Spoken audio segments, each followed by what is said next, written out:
Hi there, Smart Drivers. Rick with Smart Drive Test talking to you tonight about crashes and how to avoid crashes. Unfortunately, a lot of it has to do with simply attitude.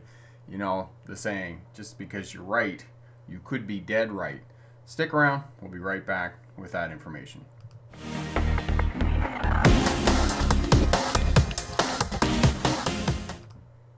Hi there, Smart Drivers. Welcome back. Tonight, talking to you about crashes, as we said in the intro here. Carlita's here. Onks is here. Good evening. Damon, my friend Goose from Sudbury, who's a driving instructor who unfortunately hasn't worked very much this year owing to COVID and the shutdown. And actually, the shutdowns are pretty terrible in Ontario right now. The public parks aren't even open, which is crazy. But anyway, my friend Mallory is here. Hello. And there's one other person here, but I can't see it because the merchandise is pinned right up there at the top. If you're interested in a t-shirt with my tagline on it, remember, pick the best answer, not necessarily the right answer. You can head over there and pick one of those up. Like I said before, I've reduced the prices on those so that they're less and everybody can afford one. Yes, because I really don't think that you should be spending $30 on a t-shirt. But so we've tried to keep them under $30, around the $25 mark.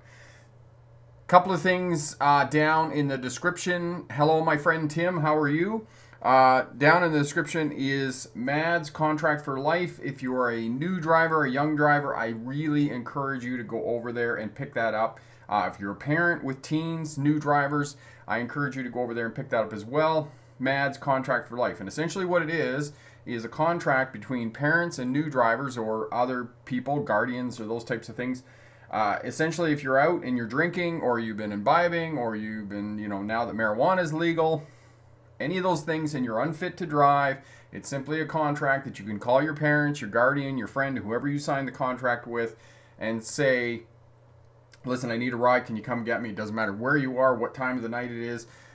You will do that. That's what the contract is about. And it works vice versa. It's a reciprocal agreement. It goes both ways. So I think it's such a great tool. It opens up the discussion about talking about drinking and driving because, last year at this time, there was a terrible crash in California. Too many young people in an SUV. The person that was driving was a probationary driver, went around the corner, flipped the SUV over. And unfortunately, the young teen that was in the back of the SUV was the one that was killed. So, if you get in that situation and there's a bunch of you piling into an SUV in the middle of the night and you suspect whether one's been drinking or hasn't been drinking, I don't even think that the probationary driver was drinking. But according to probationary licenses, you are not allowed to have more than one passenger in the vehicle. So these are the ways that it keeps you safe, okay? So my friend Margaret's here as well. Taj IV, hello. I've been watching your videos and so far I'm doing great. That's awesome. Damon, I would rather die by SARS corona. I live in fear of it. Okay. Kershin, Bill, my friend, and Tim, excellent. So lots of people here. Okay, so without further ado, we're going to get over to the presentation. After the presentation, question and answer, we'll answer any questions you have about driving, passing a road test, becoming a defensive driver, being safer, smarter on the roads. And I have a video clip for you. If you watched the video last week, the new video with Charlie, I had Charlie back down a very long alleyway. I don't know, it was probably 500 yards backing up. And it triggered the memory of Hooper, which was a movie that was released in 1978. And I looked the video up. And, the driving in the video will make most traffic safety authorities hair curl. There are so many traffic violations in this short clip, and so after the presentation, I'm going to show you that clip, and if you can just count how many violations are in that video clip, I'm sure we can have a discussion about that. Okay, my friend Colin is here. How are you, my friend? JT is here. Katie's here. Hello, lots of people here. Karashin, excellent. So lots of people here. Awesome. Okay, so without further ado, we'll get over to the PowerPoint presentation here. Nope, that's not the one I'm looking for. That one. Excellent. Bear with me. Technical stuff going on. Excellent. Okay, so car crashes. I think I'm on. Everything's good here. Yep, car crashes, crash test dummies. The interesting thing about the crash test dummies here is that there was a huge transition in automotive safety in the 1960s, spearheaded by Ralph Nader's book, Unsafe at Any Speed, which more or less targeted the Chevrolet Corvair. Some people are saying that he was completely wrong. That's a moot point in comparison to what that book did for traffic safety and crashes. What happened, what came out of that was better safety, better automotive safety. We have crumple zones, collapsible steering wheels. We don't have big knobs on the dashboards that people are hitting their eyes and those types of things on. Airbags, seatbelt use. All of that came out of the 1960s and was the seminal action, or the seminal text was the Unsafe at Any Speed by Ralph Nader. And now we have crash tests. We have vehicles that are being crash tested, and we buy vehicles. The public buys motor vehicles that have been safety tested, and we look at the ratings. And actually, Volvo was the first auto manufacturer to sell their vehicles on the marketing platform of safety. And there's a lot of vehicles now that the reason that we buy them is because of safety. So for those of you new to Smart Drive Test, just tuning in, getting familiar with who we are here, my name is Rick August. I was a truck driver during the 1990s, hauling freight from Ontario, Canada into the United States, mostly east of the Mississippi. For those of you who may or may not know, you can only haul freight. You can take a load from Canada into the States. You empty the load, you pick up another load out of the States, and it has to come back to Canada. You can't move around in the United States if you're a Canadian, and vice versa.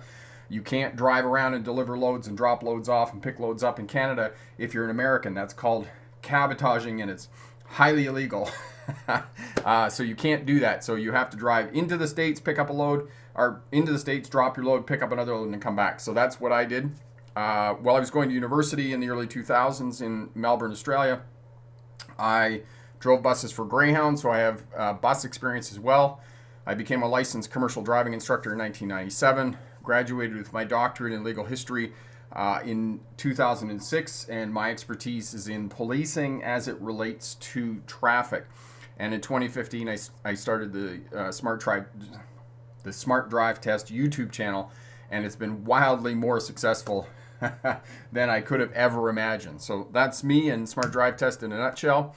Last week, the new video with Charlie. Charlie's going for his driver's test this coming Friday in Salmon Arm, so we're going to do a video on that as well. He's taken a couple of other driving lessons with another driving school, so that's the video. Have a look at that. Corey will put up the link for you. Corey is here as well. I don't think I said hi to Corey. And Goose was talking about the reversing exercise, and for anybody who's having challenges with driving, you have a learning disability, those types of things, do this backing up exercise. Find an alley somewhere that you can back up for a good quarter of a mile, a kilometer, and that exercise will really, really help you out. So have a look at that video as well. The other thing is we give you the secret why most people fail their driver's test in that video. So have a look at that as well. Okay? All right, so spinning our wheels, the inability of traffic policy to change driver behavior. And this is essentially what traffic policy does. It tries to change tens of thousands of drivers in any given traffic situation on any given day in any given emotional state. So this is what traffic policy does. Education, engineering, enforcement, they try to influence driver behavior. And this is an article I wrote. You can find the link down in the description there. And if you look behind me here, on one side or the other, you'll see a book called Traffic. It was actually published in that academic journal in just as the 2006 when I finished up my university degree. And we can talk a little bit more about that in the question and answer period. I won't go into it in too much detail right now. But essentially what I said, my argument is that, yes, we've reduced the number of traffic deaths, but we're still having the same number of crashes. We're still having the same number of injuries. And essentially, it's been because of better roads, better automotive technology, and better medical science that we've been able to reduce the number of traffic deaths. And that was what I argued in that article. Okay? At the beginning of the 20th century, in the 1900s, 1900s, 1800s, 1900s, yes. War, famine, and disease were the number one killers of human population. Today, it's terminal illness, so suicide, heart attacks, those types of things, cancer. Suicide and traffic crashes are the three top leading causes of death in first world nations. Now, of course, there's other causes of death in other countries in the world, developing countries, and those types of things. So, yes, we've significantly reduced the number of traffic deaths, but we're still experiencing the same number of injuries and maiming in terms of traffic crashes. People, you could make an argument that people have a poor quality of life because of a traffic crash, but we have an entire infrastructure built around traffic crashes. Auto body shops, hospitals, rehabilitation, physiotherapy, massage therapy, insurance corporations. All of this is a huge, enormous infrastructure built around post-crash rehabilitation. So we can talk about all of that as well. Oh, and I wanted to just point out the cartoon here. This is a cartoon from 1924. It's the figure of war handing the trophy for the number one number of deaths and injuries to the figure of the automobile. And there's also a little bit of racism there and xenophobia as well, because you can see that the automotive manufacturer, for whatever reason, is Japanese or at least Asian in some sort of persuasion. So there's some of that going on as well. And I could give you a whole history lesson in that as well. The other thing about traffic crashes is that no one is immune. Just let that sink in for a minute. No one is immune from traffic crashes. Princess Diana, James Dean, who was a famous actor in the 1960s, and the picture here is a picture of the traffic ticket that James Dean received only 2 hours before the traffic crash that caused his death. Tim Horton, for those of you who live in Canada, Tim Horton was a famous hockey player. He started the Tim Hortons chain, coffee shop chain here in Canada. It's become wildly successful, at least in Canada. It's become successful. It's now, I believe it's now owned by an American association. And then, of course, the most recent one, not without a sense of irony, was Paul Walker. And the death of Paul Walker, there was a kind of a group of them that were buying cars, and really, he was part of the Fast and the Furious franchise. And he was killed in a traffic crash with his insurance broker or stockbroker. I can't remember which one, but they basically were out test driving a car and went around a corner and crashed, and Paul Walker unfortunately was killed in that crash. So no one is immune from traffic crashes. And Margaret's saying here that Tiger Woods, the famous golf professional, just crashed his SUV recently. So another person that has been involved in a traffic crash. Okay. And the other interesting thing about traffic crashes is most traffic crashes do not happen in bad weather. They happen in clear weather, dry roads. The driver is often sober. Many crashes happen. They are single vehicle crashes, and Tim can probably talk to this a little bit as a retired RCMP police officer. Single vehicle crashes, many of these single vehicle crashes are inexplicable. It's the reason why it happened, they really don't know, but we as traffic safety authorities do have some ideas and some theories about why these happen. It's fatigue, drivers fall asleep at the wheel, prescription drugs, over-the-counter medications. Most people are not intoxicated from alcohol or illegal drugs, marijuana, cocaine, fentanyl, and those types of things. Most people are intoxicated when operating a motor vehicle by prescription medications and over-the-counter medications. This is where most people are being intoxicated when they're driving and operating a motor vehicle. Okay, types of crashes. Head-on crashes and T-bone crashes. Head-on crashes are usually occurring when passing other vehicles and often fatal, as are T-bone crashes. Head-on crashes, we have done a lot with automotive safety, crumple zones in the front of the vehicle, automatic braking systems, emergency braking systems in vehicles, and those types of things. We have really gone a long way to reducing the severity of head-on crashes because of seatbelt use as well, collapsible steering wheels and those types of things. So head-on crashes, and also road engineering, rumble strips, paved shoulders, those types of things, because what used to happen in the old days was that inexperienced drivers would drop off the edge of the pavement. There was a fair big 3 or 4 inch kind of drop from the pavement down to the gravel. New drivers would yank the steering wheel back onto the roadway and they would careen across into oncoming traffic, causing head-on crashes. But with paved shoulders and rumble strips, we've reduced all of that. And Tim also says that he was 10 years as a collision analyst too. So some really good information and resource there as well. And if I haven't said already, go over and check out Tim's website, Drive Smart BC. Really great information over there as well. T-bone crashes often happen on left-hand turns. This is why they are such a high-risk maneuver for new drivers. And the other problem with T-bone crashes, even if you have side impact airbags, the side impact airbags will do very little to protect occupants in the vehicle.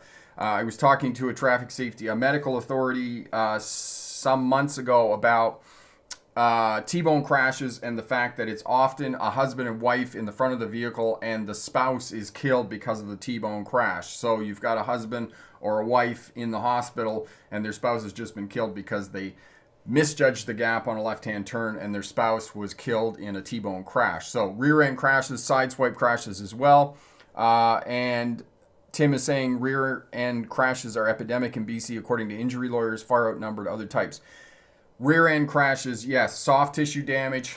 Vehicles are not designed for rear-end crashes. There's no way to protect vehicle occupants.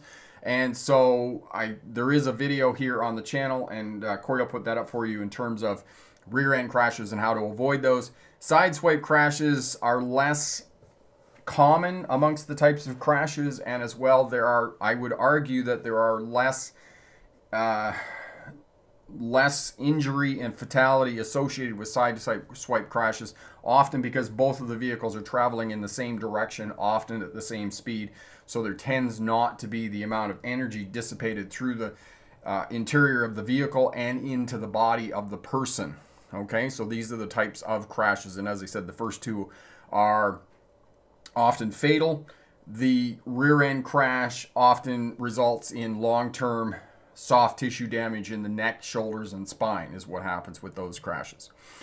Rural crashes. Okay, another interesting statistic about crashes is that twice the number of crashes happen in cities, in urban areas, but twice, even though there's half the number of crashes that happen in rural areas, most of the crashes in rural areas tend to be fatal. There's twice as many fatal crashes in rural areas, and it's because of not so much anymore with GPS and those types of things, but first of all, somebody finding you, especially if it's a single vehicle crash. Emergency vehicles locating you, it's obviously better now with GPS, global positioning satellites and maps and phones and those types of things. It's a little bit more difficult here, obviously in British Columbia with mountains and those types of things. And of course we have helicopters and high-speed vehicles and whatnot to get you to the hospital.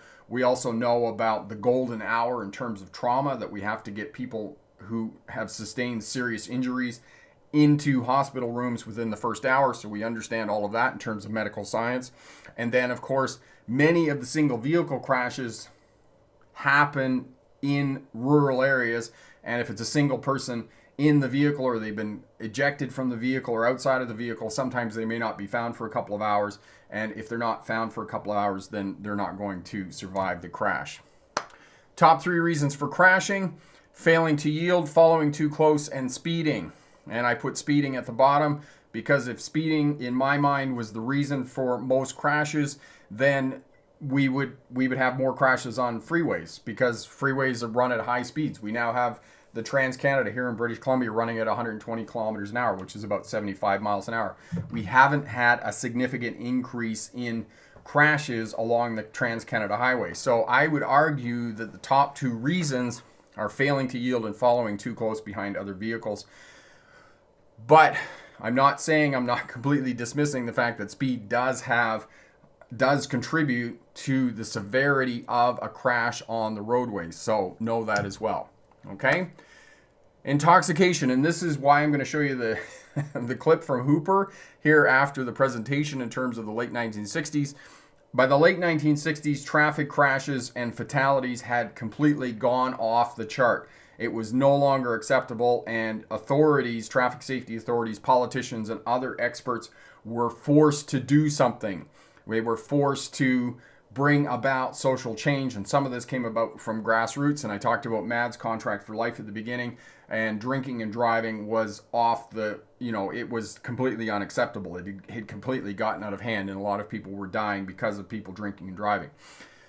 The other issue with intoxication, and I've talked about this before if you've been around the channel for a little bit, in terms of new drivers who are completely inexperienced with the 4 Ds. Drinking, driving, dated, and distractions. Now we have cell phones, which is adding to the complication of driving, as well as telematics in vehicles, how complicated and sophisticated these vehicles have become, and how much information is being put on us, right, in our vehicles. I don't think you got the whole comment there, Tim. Okay, excellent. Okay, so bureaucracy, drink driving laws are changing here in British Columbia and in other jurisdictions as well, and Tim can talk to this more authoritatively than I can. We now have roadside prohibition, where police officers, police powers have been expanded, that they can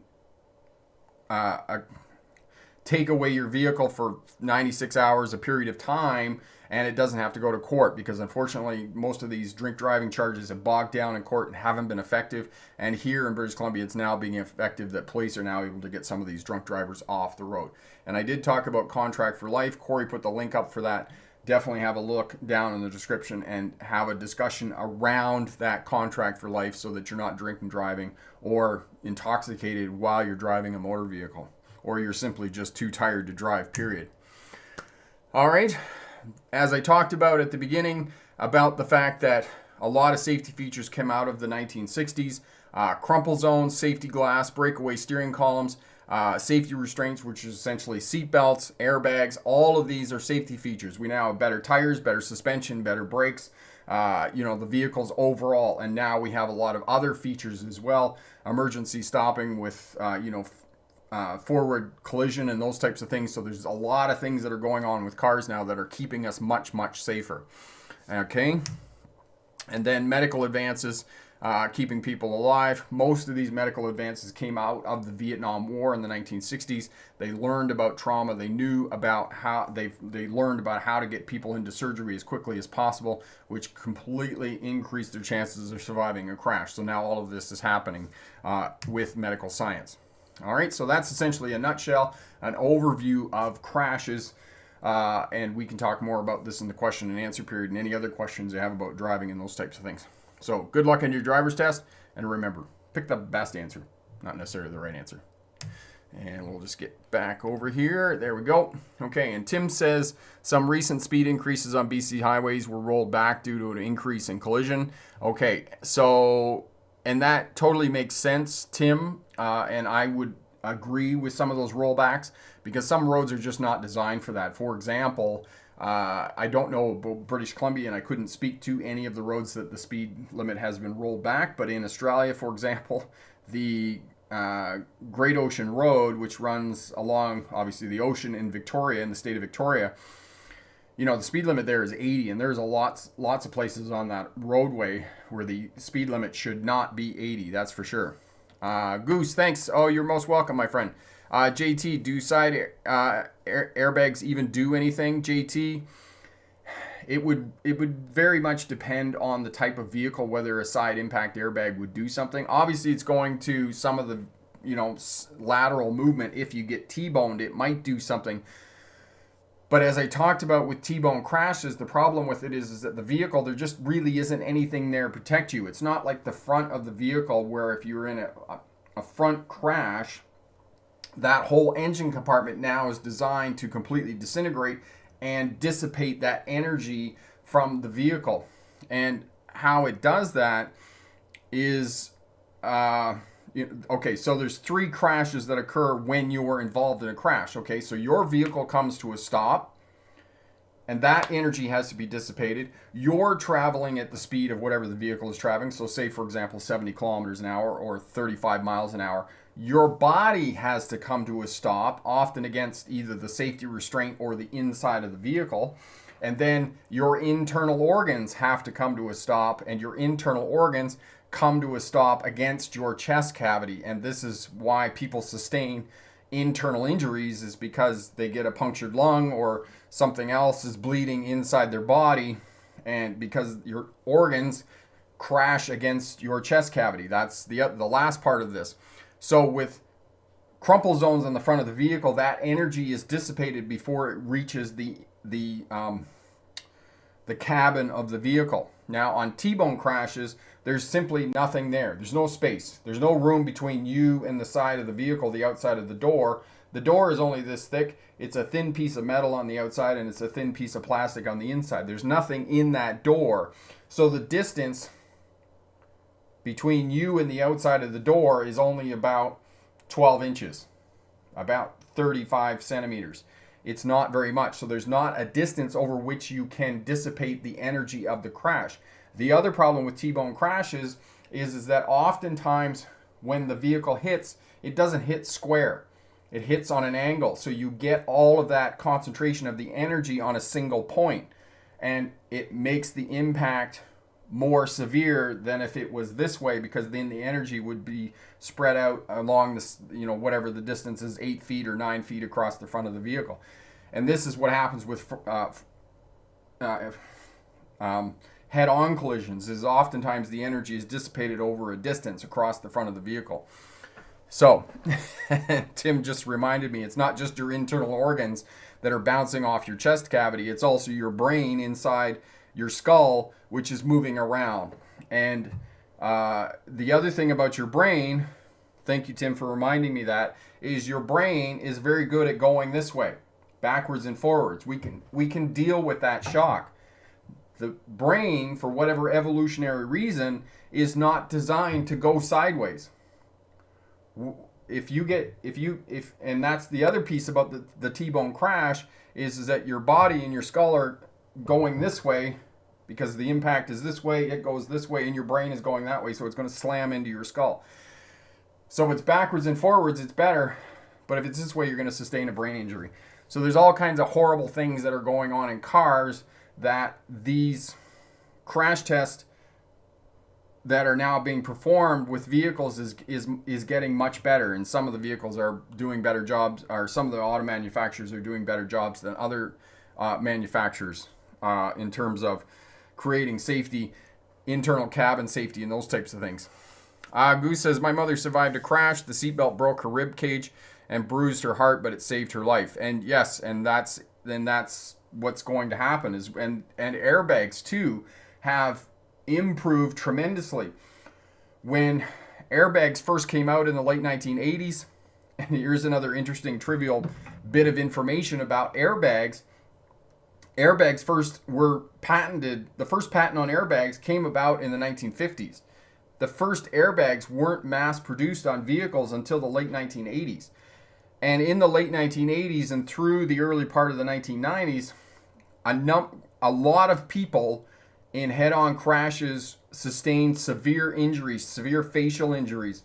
Their occipital bone here underneath your eyes, noses, all of these were broken, fractured because of airbags deploying while in a crash. And so what happened is you would have forward momentum in the crash. The airbag would deploy at full force. So what would happen is that the person would be going forward like this, and they would slam. The airbag would like slam into their face. It wasn't pretty. And because I drive an old car, I don't allow my daughter to sit in the front seat because that's what happens, is the airbag just deploys at full force. Today, they have made engineering advances in airbag technology, and now what happens is that when you were in a crash and you're moving forward, the airbag deploys at a very high rate of speed. So it deploys here, you're here, and then by the time you hit the airbag is already deflating so that it softens the blow of you going forward in a front end crash. So it's not as severe as it once was. So much better. And of course, airbags in combination with seat belts are going to very much protect you, but it doesn't mean that you're not going to get soft tissue damage and those types of things, right? If you were involved in a crash. Margaret says, I don't want to hear all this stuff. I don't want to drive anymore. We're not trying to scare you, Margaret. Okay. Jim Bob Scout is 11. Okay, so this is fun. I'm gonna set this up here for you. Okay, and then we'll watch this. Okay, so I wanna show you this clip from Hooper, and this was a movie in 1978.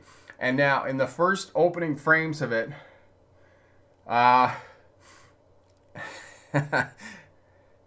so not a good. No, it's Goose. It's definitely not a good idea to let your dog sit in the front seat. So okay, so we're gonna see if there's any smart drivers here who can tell me what game they're playing at the beginning of this movie clip.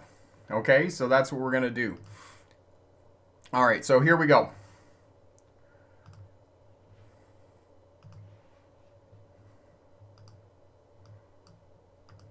We better go to the Alabama Club. There ain't nothing like the life of a Hollywood stuntman. Going down the highway, rarely on the ground. Never under 80, ejection from the sound. Later in the evening, he's tearing up the town. Always seems to end up with the greatest girl around.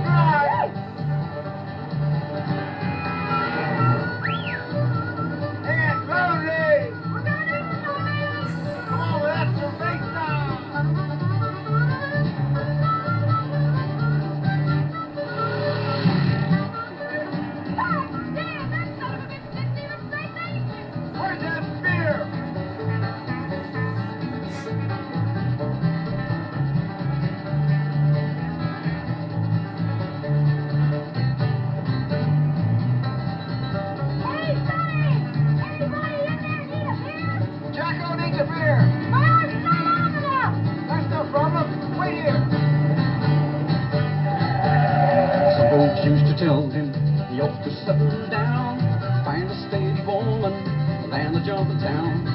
Somehow that attraction never seemed too great. You always see him leaving well before it gets too late. You can toss him, blast him, flip him and turn him, shoot him, hang him, bury him, burn him. Heaven knows he won't hold a grudge.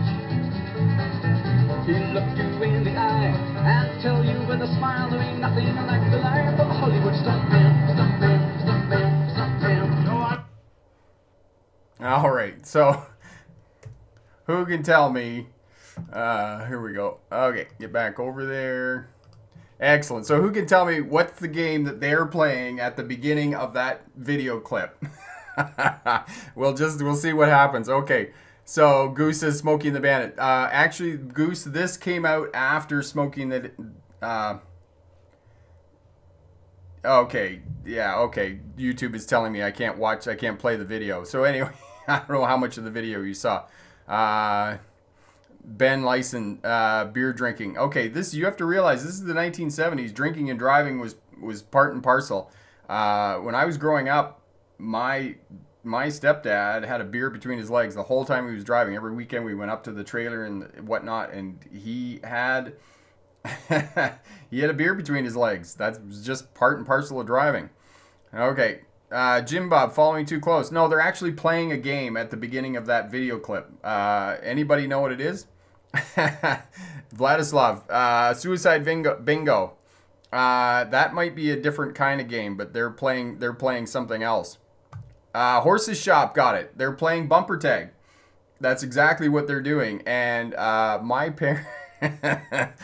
parents, when I was a kid, we were coming back from the trailer, and my parents, with 6 kids in the cars, and the 2 cars between the 2 cars, were playing bumper tag. And that's essentially what you do. You up and tap the bumper of the vehicle in front of you.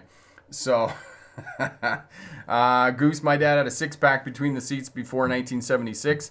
Yep, Goose, my dad was the same. So, and after I kind of talked about that in the video, I went and looked at that clip, and I just thought, oh my God, traffic safety authorities would roll over in their grave seeing that. So, so the interesting part about that is that we've affected change in the last 50 years in huge ways in terms of traffic safety. I mean, look at that. and riding around in the beds of pickup trucks. I mean, this was all the time this happened.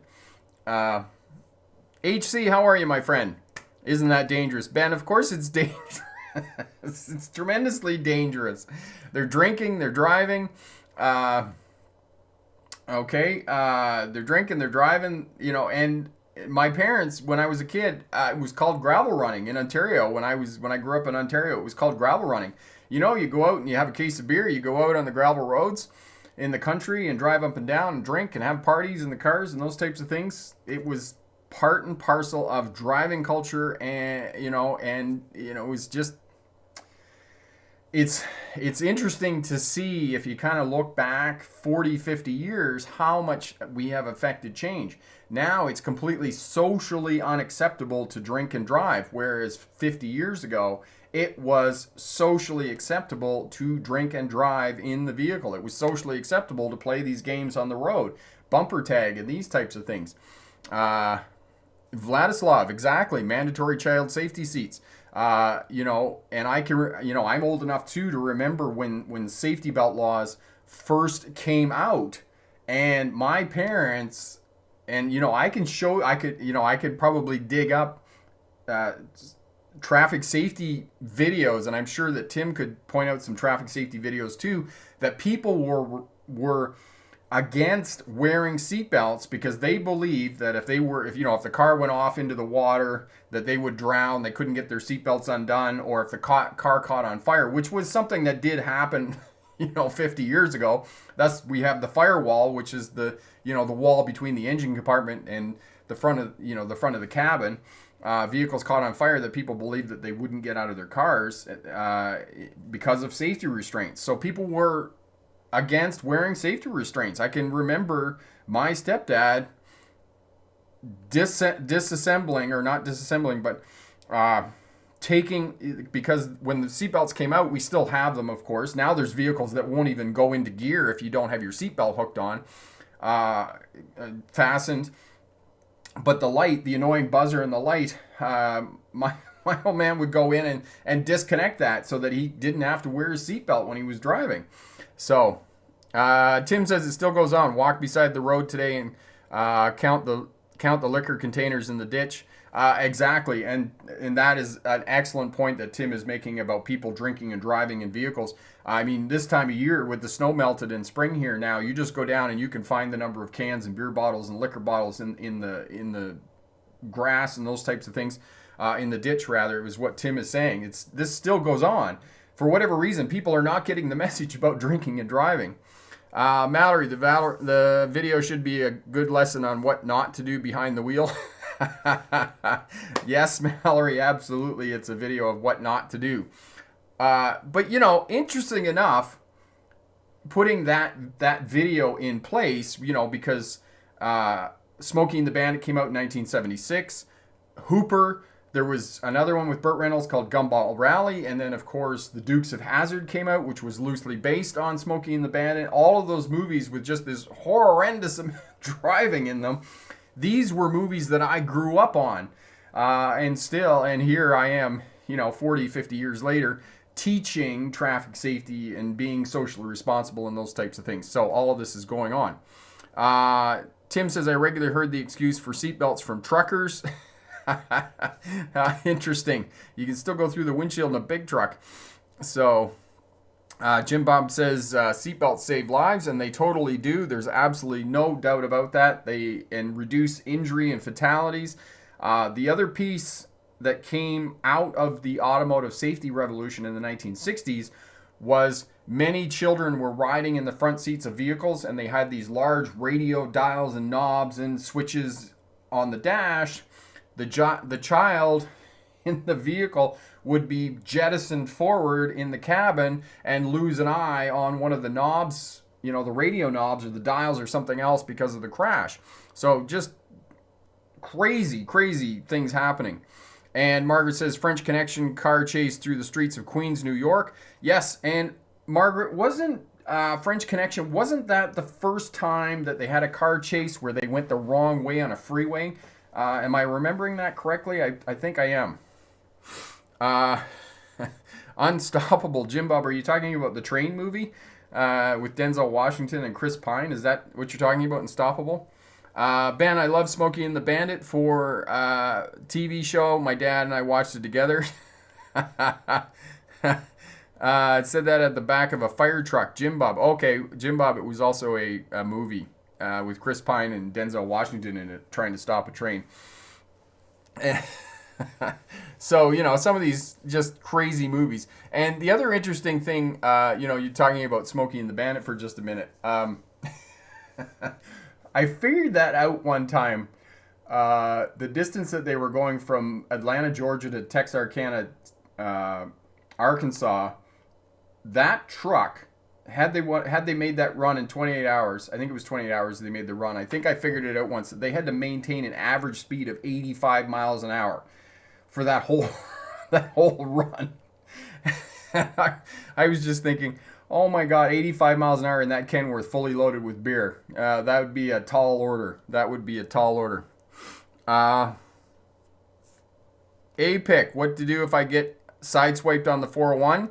If you get sideswiped on the 401, do not panic. Hold the thing. Look where you want to go. Don't oversteer, because the problem that what happens with a lot of people who get sideswiped is they will oversteer the vehicle, and when they oversteer the vehicle, that's when they lose control, and they hit a guardrail, or they careen across into the oncoming lane or traffic, those types of things. But if you do get sideswiped, then just look in the direction you want to go and try and hold it straight. 85 miles an hour, what's that in kilometers? Where's one of my smart drivers with the here, I'll figure it out real quick for you.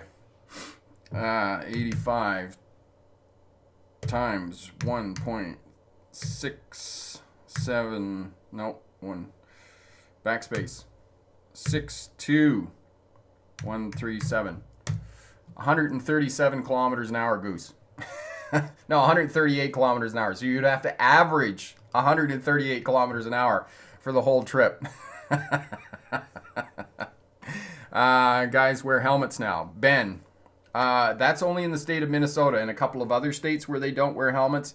Most places in the United States, I think there's only about 13 states in the U.S. that they're not required to wear helmets. And, I don't know. I'm on kind of both sides of the fence in terms of wearing helmets, because, you're 35 times more likely to die in a motorcycle crash. And if, I don't know whether I would rather be maimed or rather be killed. I think I would rather just be dead if I'm involved in a crash, because, motorcycle crashes are pretty terrible. But, that's a very moral decision that was really up to the individual who's driving and those types of things. So we could have a whole discussion in another live stream about that. But today, basically, we're talking about crashes and all of the things that go along with crashes and whatnot. JT, if someone has an open bottle of alcohol in their parked car and the car is completely off, can they get charged with drink driving? Now, I have heard stories that if you are drunk and you fall asleep, and Tim can help me with this, that if you're sitting in the driver's seat, don't sit in the driver's seat in your car if you've been drinking and you want to go to sleep. Go sit lay in the back and pass out, or get in the passenger seat, because technically, if you're in the driver's seat, you're technically in control of the vehicle, and you could be charged with a crime if you're drinking and driving. So do it somewhere else in the car, not in the driver's seat. Okay, excellent. Truey, what if I can't clear a lane? I thought I could. What do you mean? What do you mean if you can't clear a lane? I'm not following what you're meaning there. Mallory, my sister and I both loved the Dukes of Hazzards. It was lots of fun. And if you watch the movie, the outtakes of the movie at the end of the movie were just like, oh my God, they just destroyed those cars. And it was like when they jump the overpass and then they come up onto the interstate, and the thing just like from 25 feet just falls flat like a stone out of the sky, and you see the car and it kind of goes drives into the guardrail. Oh, they just destroyed that thing.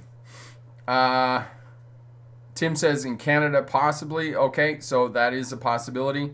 Gining, why do all these testers in Vernon seem to dislike your methods? I passed my N because of your help And my tester said that Rick has gotten so many people flunked. I don't understand how. Oh, he did say that, didn't he? Which tester was that said that?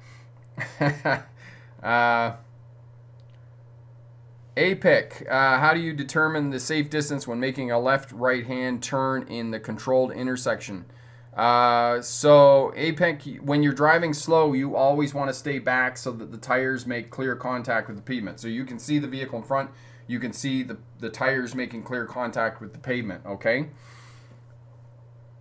Goose said Dukes of Hazzard is one of my favorite shows. Yeah, I think a lot of people grew up on the Dukes of Hazzard for sure. Tim says it's called being in care and control of a vehicle while being impaired. So sitting behind the controls of the vehicle, yes. Ganing, much love from Vernon, and to you as well, my friend. Ben, I'm trying out a realistic trucking simulator at Trucking Interstate Driving School on Wednesday. They were nice to me about it and not charging me for it. That's awesome that they're giving you a go on that. A-Pink, does it count as distracted driving if I use my phone in my car when stopped at the side of the road with the engine on? A-Pink, no. As long as you're stopped with the vehicle on the side of the road and you're not, like, I would encourage you to try and find someplace else to pull over. Side of the road's not your best bet. Try to get a gas station or on a minor road or something like that that's going to help you out better. Okay? Drive Smart BC, dinner time back next week. Thanks, Tim, for all your help and contribution. Always a pleasure, my friend. Have a great week. Jim Bob, to find out the following distance in front of you, find a stationary object like a sign or a mile marker. Yes, and that's measuring your following distance as you're traveling down the road. Excellent. Damon, I have yet to have explained to me why some people seem to lose their minds when faced with a major interchange. I saw motorists try to cut in further downstream in order to veil. Yeah. I don't know either, Damon. People seem to be in very much of a hurry when they're driving and always feel that they need to be in front for whatever reason. Okay. JT, just found out that in my state that public drunkenness isn't illegal, so I'd rather just get out of my car. Yeah, excellent. Damon, or suddenly pull out of the queue in the main in front of an oncoming motorist. Yeah, they do that as well. Jim Bob, and once... okay, there you go. Excellent. So that's all really great. Katie, 73-year-old, sideswiped me. I believe that she had a stroke when she had started driving because it was stopped at a green light and drove. Yeah, okay. So that was probably something that happened, Katie. Then, unfortunately, I'm sorry to hear that. You were okay. Everybody in the vehicle was all right. Jim Bob, you should reach your number before your vehicle passes that point if you don't want your following distance to be too close. Absolutely. Excellent. All right. So let's talk about some of the ways that you can reduce the chances of being involved in crashes. And the number one way that you can reduce your chances of being involved in a traffic crash is space management. Okay, if you can manage space around your vehicle, and I say this again and again and again, if you're not near anything, it's less likely that you're going to hit something. Okay, so make sure, as we were just talking about, as Jim Bob was helping out with following distance, make sure that you maintain your 2 to 3 second following distance. And again, as we were talking about, when you're in a queue, stay back so that you can see the tires of the vehicle in front of you making clear contact with the pavement. And keep that distance if the queue is moving forward and going slowly. Maintain that space between you and vehicles in front of you. Don't pace other cars when you're on multi-lane roads, so don't be driving beside another vehicle. All right, try and drive behind the vehicle or in front of the vehicle. It's the same thing when you're turning onto a multi-lane road. Do not turn in beside another vehicle. Either turn in behind that vehicle or turn in front of the vehicle. So all of this is part of your space management, and you can always maintain that space in front of your vehicle, that 2 to 3 second following distance in front of your vehicle. It ties in with the Smith Space Cushion System, which Harold Smith developed in the 1940s, and he talked about space around your vehicle. Well, that was fine in the 1940s because there wasn't a lot of traffic on the roadways. But in this day and age, we have a lot of traffic, especially for those of you who live in large metropolitan areas, you know, in California and Los Angeles. If you live in Texas and Dallas or Houston, or you live in Florida, you live in Miami or Tampa, or you live in New York City, or Boston, any one of those large metropolitan cities, and I apologize if I didn't name yours because we're all very proud of where we live. So have that space in front of your vehicle. Always have that 2 to 3 second following distance. If you're moving slowly, always be able to see the tires of the vehicle in front of you, making clear contact with the pavement. And if you don't know what I mean by any of this, always just watch any one of my videos. You'll see that I'm always maintaining that space buffer. And it's exactly what Goose just said here. Protect that space around your vehicle. Shields up. Because as a smart driver said to me a few weeks ago here on the channel, space buys you time, time buys you options. And it was just such an excellent piece of information that went a little bit farther than what I go in terms of space management. Space buys you time, time buys you options, because there's two ways out of an emergency situation. You can either brake or you can steer out of an emergency situation. It's obviously faster to steer out of an emergency situation, but if you have that space, it gives you the option to slow down and then reevaluate the situation and then choose your route where you're going to steer to. So that's how you do that. And again, when you're making left-hand turns and you go into the intersection, and for new drivers, this is a little bit tougher because as you're entering the intersection, you're stopping, so your front steer tires are on the front crosswalk line, and that's where you're going to wait. When your gap comes, you're going to meet that gap. So the gap is coming, you're moving straight into the intersection, and then you triple check that the traffic is stopped or your gap is sufficient, and then you make your left-hand turn, and that's going to reduce your chances of being involved in a T-bone crash. Okay? Okay, Goose. Space buys you time. Time buys you options. Or time gives you options. And as we say, it gives you a way out. Okay? So if we have options, then we have ways that we can be defensive. Excellent. So Katie, that's good to hear that everybody was okay. Really great. Okay? JT, so after two parties get into a car accident, what are we supposed to do? I never got into a car crash before. All right. So, if you are unfortunate enough to be involved in a crash, okay, don't just climb out of the vehicle. That's the first thing that you need to do, okay? Because first of all, you are in shock. Okay? Know that. You're in shock. The first thing you need to do is take a moment before you climb out of the vehicle. Make sure that you put the transmission into park, because most of you are going to be driving automatics, and apply the parking brake so that the vehicle doesn't roll away. Second of all, take a moment and look around and figure out where you are. Are you in high density traffic? Is there a risk that there's going to be a wreck on a wreck?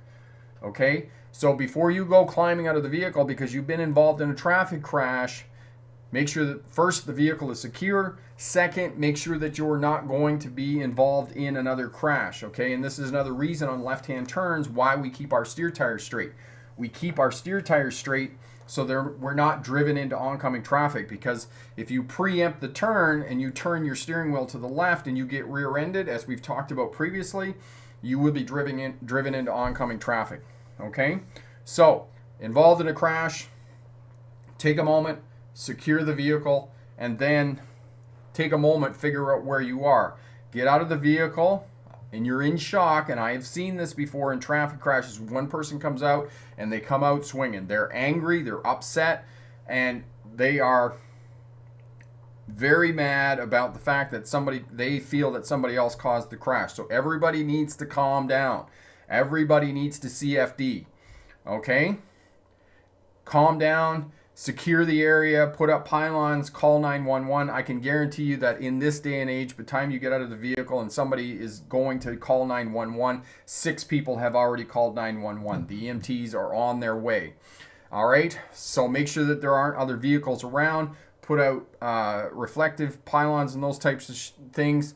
And then, of course, you're going to have to do triage to figure out if there's anybody who's seriously injured, who's going to need first aid, and pressure on wounds and those types of things, whether they need to be moved. If it's a severe crash, maybe it's better to leave them in the vehicle until the fire department arrives. You may need jaws of life to extricate people from cars and those types of things, but you need to secure the scene, make sure that there isn't anything burning, any fuel leaking, those types of things, so that the crash doesn't get worse. So that's essentially it. But the most important thing is that when you're involved in a crash, secure the vehicle, and then make sure that when you get out that you're not stepping out into the front of a tractor trailer careening down the road at 100 kilometers an hour, 62 miles an hour. All right, so that's basically it. Goose, space gives you time. Time creates options. Options can save your life. There you go. That's it, Goose. You got it. Awesome. Jim Bob, and never drive off. That's called hit and run. It also gets hit and run. Yes, very much so, Jim Bob. Please don't leave the scene of a crash. Okay, that just makes it harder for everybody. And, if everybody's okay, now you need to know now that in most provinces, most jurisdictions, that you only call police, and police will only arrive if there's more than $5,000 in property damage. Also, police will only arrive if there are injuries. If there aren't injuries, then everybody's fine. Move the vehicles off to the side of the road. Collect the information from the other person that you need. License, address. Of course, that's going to be on their license number, their insurance information, the damage.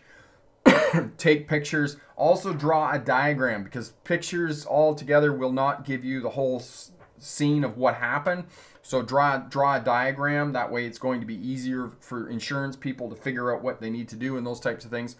And then, if it's a minor crash where there's no injuries, there's just a bit of property damage, there are accident reporting centers that you will have to go to the next day, and they will examine your vehicle and determine what needs to be done and those types of things.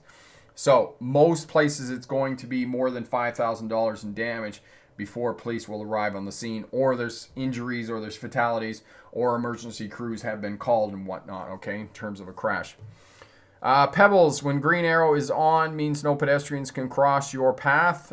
Yes, but that doesn't mean that they won't, Pebbles, okay? Know that just because it's a green light, it's only go if the way is clear, okay? It's one of my favorite questions to ask students on green lights, okay? What does a green light mean? Go if the way is clear. If the way isn't clear, you can't go, okay? You don't have the right of way. Damon, when executing an opportunity left turn, go only when you know it's safe. Absolutely. Check, triple check, make sure that the oncoming traffic or the oncoming traffic is coming to a stop, or you have first make sure the gap is sufficient, or make sure triple double check that the oncoming traffic is in fact coming to a stop. Okay. Rick, how do you know a lot about the fire department?